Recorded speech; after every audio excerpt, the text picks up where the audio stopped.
మెటల్స్‌లో రారాజు ఎవరైనా ఉన్నారంటే అది కాపరే. కాపర్ లేకపోతే మనకింకా ఫ్యూచర్ లేదు. అంత భయంకరంగా కాపర్ అవసరం వచ్చేసింది. కాపరు ఎందుకు అంత ఇంపార్టెన్స్ అయిందంటే ప్రతి దాంట్లో కూడా ఏఐ వచ్చేసింది. చాట్‌జీపీటీ, జెమినై లేకపోతే మైక్రోసాఫ్ట్ వాళ్ళది ఇలా ప్రతి దాంట్లో కూడా ఏఐ వచ్చింది. ఏఐ అనేది సాఫ్ట్‌వేర్ కాదు. అదేం గాల్లో పనిచేయదు. దీనికి డేటా సెంటర్ కావాలి. 2025లో డేటా సెంటర్ల రూపురేఖలు మారాయి. ఒకప్పుడు డేటా సెంటర్ అంటే 5000 టన్స్ నుంచి 15,000 టన్స్ కాపర్ యూజ్ చేసేవాళ్ళు.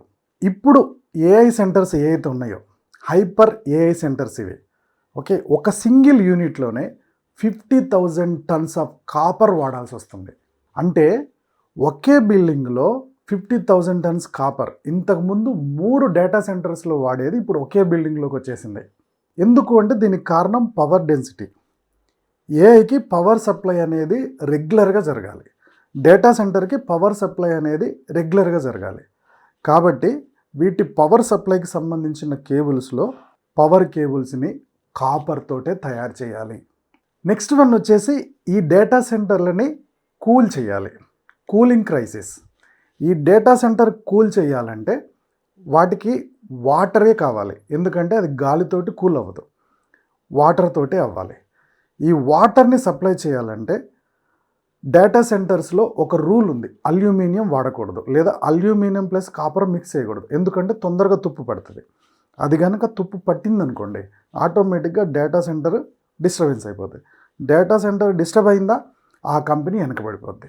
అందుకని ఈ కూలింగ్ చేయడానికి ఏదైతే పైప్స్ వాడతారో, వాటర్ సప్లై చేయడానికి ఏదైతే పైప్స్ వాడతారో వాటిల్లో కంపల్సరీ యూజ్ చేసేది కాపరే. బ్లూంబర్గ్ సర్వే ఏం చెప్తుందంటే 2028 వరకు కేవలం డేటా సెంటర్స్ కోసమే 5,72,000 టన్స్ కాపర్ కావాలని చెప్తుంది. ఇప్పుడు వాడుతుంది కాదు, ఫ్యూచర్లో రాబోయే వాటికి కూడా డేటా సెంటర్స్కి 5,72,000 టన్నుల కాపర్ కావాలంట. ఈ డిమాండ్ ప్రైస్తో సంబంధం లేదు. ఎందుకు తెలుసా?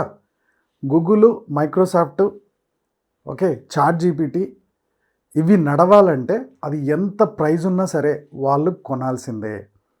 అది కొనలేదా ఈ కంపెనీ క్లోజ్ అయిపోయినట్టే. సో కాబట్టి జనాల్లో ఉండాలి, స్పీడ్గా డేటా ఇవ్వాలి, వాళ్ళ డేటా సెంటర్ ఎస్టాబ్లిష్ చేసుకోవాలి అంటే కంపల్సరీ వాళ్ళకి కావాల్సింది కాపర్.